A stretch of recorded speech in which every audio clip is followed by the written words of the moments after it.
It's another episode of the Brett Allen Show. Thanks for watching and listening and being a part of today's episode. Today we are chatting with the amazingly talented Jaiden Kaine about Long Slow Exhale, a Spectrum original, and multiple other projects he has been a part of, going all the way back to the Vampire Diaries and many more.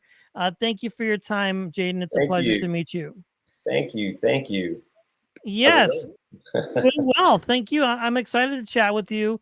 I am a huge fan of your work, and this show, Long Slow Exhale, does Thank you. not disappoint. I've had other cast members on so far. This Yeah. is an interesting story because I think basketball is really sort of the backdrop to everything else that's going on with this. Is that a Yeah. pretty accurate assumption on it? Basketball in, how would I put this? Basketball in terms of the subject, the main subject, but I think the undercurrent are the scandals that are happening in sports all over the world. Yeah. Yeah. You know, it's interesting Yeah. because like when you watch a show like this, you find yourself asking, um, how far from truth is this type of show? And I feel like that this is pretty accurate as far as that. Let's talk about this because you play one of the deputies on the show that Yeah. sort of is involved with investigating some of this and kind of looking into things. But how did you become involved with the project? And I guess a better question would be is what interested you about doing this and made you decide that you wanted to be a part of it? Yeah, I got the audition last year from my Atlanta agent, and I used to be a rape counselor in college for my first 2 years, Okay. right? So it's a subject that's really near and dear to my heart, and the script writing was just immaculate. I thought it was fantastic. So yeah, I submitted my audition. They loved it. I actually auditioned for 3 different roles, and then I was confirmed for Deputy Belmont. Yeah. Um, it's interesting what you said. I believe it is very relative of what's happening contemporarily within sports, Yeah. and it's art imitating life. Uh, but it definitely hits home. That's exactly what's happening, and a light needs to be shown on this because it's way too pervasive, and there's a lot of cover-ups. So yeah, there's a lot of things that go on in the show. I'm not gonna. Well, have you seen? Have you? I've seen everything that's out so far. We had Shalina on Okay. yesterday's Oh, you show. did. Okay. Okay. Yeah, Good. Shalini. Yeah, so we Uh, talked a little bit about it, but I've seen it so far, and this will air quite quickly. But without giving too many spoilers away, but essentially we're dealing with professional basketball in the sense of a college level and that sort of thing, and yeah. really sort of kind of the underlying life of that happens in that sport. Probably more bad than good, really. And as you said, a little bit of cover up, Yeah. but you would see this and you would think to yourself, this would go on, say, like at an NBA level, maybe, or even something like that. But really, Oh, hundred on percent. but even on the smaller levels of women's basketball, it's crazy. Like it definitely is life imitating art or art imitating life. I mean, there's no question about it. You know what I'm saying? And I think this show and Spectrum has really had the guts to punch up and talk about this, because really, I mean, it's probably happening more than most people might realize. You see, it's been happening in the Olympics. Yeah. Yeah, yeah. I just actually did an interview just last night as well, for Columbia for the show as well, and I was amazed at the questions that I got. But one of the more interesting, because there was a whole forum of people that were interviewing me, and one of the questions that popped up was, "Do you think TV should have these kinds of shows?" And I said, yeah, absolutely. Because oftentimes a lot of victims of sexual abuse, they're not going to say anything. No. You know what I mean? I think so many films and television shows have given us the impetus with which to actually discuss something that's been troubling us and has been yeah, dear to us. Yeah, yeah, it's really important, and it's important that a light has been shown on. I'm really proud to be a part of the project, man. Yeah, I mean, you should be. It's a fantastic show, Yeah, and you did an amazing job. What thanks. has the response been just on a visceral level from, say, people that you might be I don't want to use the term exposing, but sort of characterizing in these types of stories? Have you gotten a lot of response back, say from the, college level types, as far as kind of, hey, this is a poor representation, or this is a really good representation, or kind of No, middling? but what I have received is a lot of fan mail saying Really? thank you. Yes, yes, yes. You have to understand when these things happen, historically they're never spoken about. Never. With the whole Me Unless it's Too. like years later that it comes out, like Exactly, The exactly. Larry Nasser incident that happened a Right, couple years ago. exactly. Right, right. Yeah, Issues, situations like this. But now, due to the Me Too movement, a lot of this is really coming to light currently. So yeah, quite a interesting. few ladies have hit me up, and I was surprised. I mean, it's unfortunately it's just something that's super prevalent, and like I said, these shows bring a light to it, and hopefully will encourage those who are victims to expose the people that have done this to them. But oftentimes, people feel like it's going to fall on deaf ears.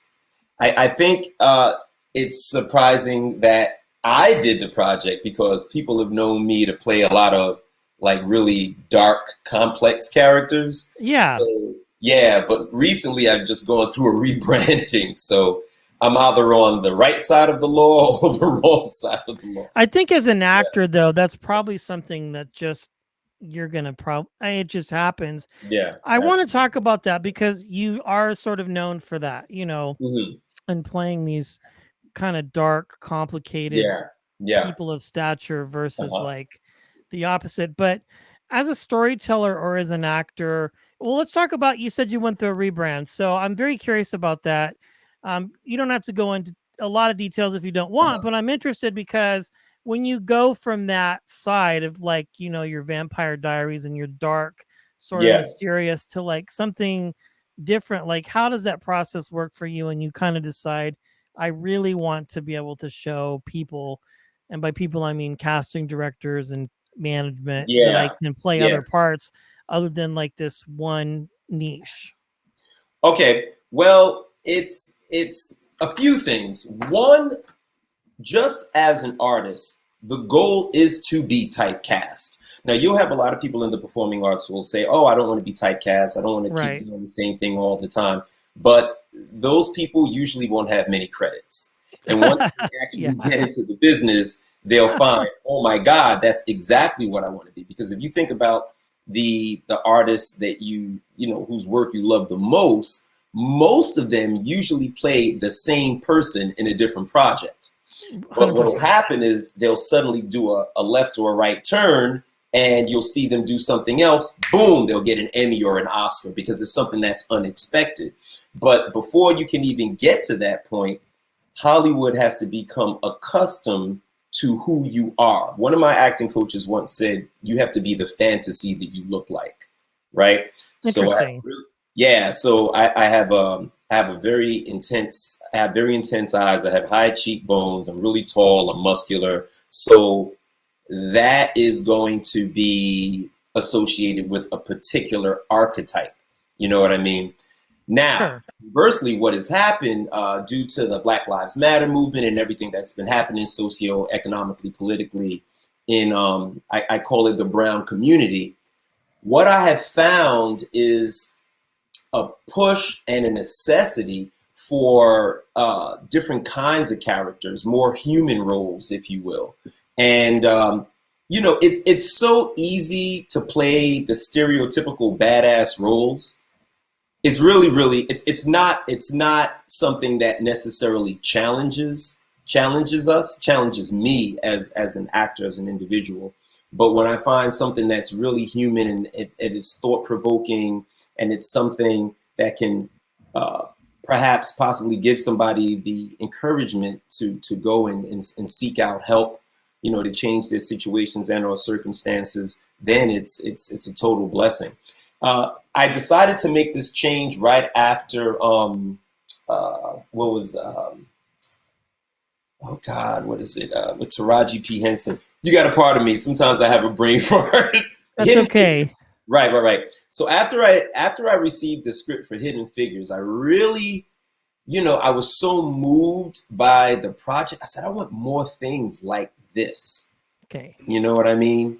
So to further answer the question, I had to get completely different headshots. I had to get things because casting directors, they have a really tough job, and it's tremendously challenging. And I always recommend actors, if you can, try to do a short and be the casting director. Like, you'll be shocked at what you'll find out, and it'll actually make you a better actor. But one of the things that I know about casting directors is that because there's only a certain amount of time in the day, they don't really have the wherewithal all the time to really use that much of imagination. They want to know, this is what you do and you do well. But at school, they teach us, you could be a cat, you could be a dog, you could be a woman, you could be a man, you could be this, you could be that. They don't want to see all of that. They want to know that, you are the go-to for this, or she is the go-to for that, and cast you as such. Now, kind of like Matthew McConaughey. If you remember, he was the surfer dude for the longest time. Rom-com guy. Couldn't exactly. get a job for years. He's on the surfboard. He's doing his thing. But he got tired of that. He wanted to do something that was just really different. So he turned down multi-million-dollar projects, rebranded, got Lincoln Lawyer, boom. Now he is the face of the most conservative car manufacturer in America. So the bad part about going through the change is oftentimes your work suffers because we'll have to say no to certain projects because we can't be in two places at one time. And it's a reintroduction of who we are as an artist, and hopefully, it'll pay off. So it seems like it's been paying off for me so far. So you go from a show like The Vampire Diaries where you're playing Bo. Yeah. And then you have a couple projects, and then you play Zip on Luke Cage. And actually, it was juxtaposed. Luke Cage. Yeah. No. You're right. Vampire Diaries, then Luke Cage. Correct. I stand correct. Okay. Yeah. So, if that's the case, okay. And then you do a couple other things, and then Hidden Figures comes along, and you go, okay, it's time to really, because Vampire Diaries, obviously, and Luke Cage are different stories, but similar types of characters that you're talking about, sort of like the big, muscular, heavy, or whatever the case might be. I mean, I tell you, my friend, and then of course Valor, you do Valor, and then sort of, this comes along, and you've got a bunch of other things.